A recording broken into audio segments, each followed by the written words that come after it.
واحنا بنبص على المآذن بتاعت المساجد هنفتكر ان جمالها في الشكل الخارجي ده بس، لكن لو ركزنا هنلاقي ان فيها تفاصيل معمارية عبقرية. هنمشي مع بعض كده في رحلة فيها شوية محطات، هنعدي في كل محطة على مأذنة هنشوف من خلالها الافكار اللي لسه عايشة معانا لحد النهاردة. اول محطة مأذنة جامع قايتباي القاهرة، قاعدة مربعة، بعدها مثمن، بعديه الاسطوانة. ده مش مجرد شكل، المعماري وقتها كان بيخلي عينك تطلع لفوق خطوة خطوة كأنه مشهد سينمائي بطيء. في التصميم الداخلي بقى احنا بنعمل نفس الحركة لما بنصمم فراغ في سلم أو إضاءة متدرجة، بحيث إن كل مستوى يكشف لك عن حاجة جديدة وانت بتتحرك.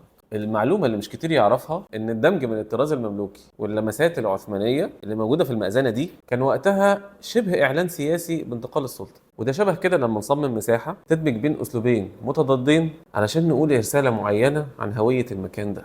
المحطة التانية المأذنة الملوية سمراء أو مأذنة جامع أحمد بن طولون اللي على 5 جنيه. برج ضخم بيلف حواليه سلم حلزوني خارجي. الحركة دي مش بس لطلوع المؤذن، دي كانت بتخلق هوية معمارية ما تتنسيش. احنا بقى لما بنصمم سلم داخلي أو سلم خارجي على الواجهة بنفكر ازاي نعمله عنصر بصري أيقوني، مش مجرد سلم بيطلعك لحد فوق. تخيل سلم في بيت مودرن معمول بخشب طبيعي وبيلف في خط حلزوني يخليك تصوره قبل ما تطلع عليه. آخر محطة مأذنة الكتبية في مراكش، مربعة بس مليانة نقوش حجرية وأجزاء متغطية ببلاط منقوش. كل قطعة في البلاط ده كانت بتتحط بالإيد بنفس كده دقة الجواهرجي. في الانتيريور ديزاين بقى هنلاقي نفسنا بنستخدم لسه نفس الأنماط والباترنز في الأرضيات الباركيه، بعض الحوائط، التفاصيل اللي تخلي اللي يخش البيت يحس إن المساحة دي غنية جدا ومعمولة بالإيد وبتحكي قصة. في الآخر سواء لو بنتكلم عن مأذنة عمرها 800 سنة أو سبيس أوضة لسه متصممة امبارح،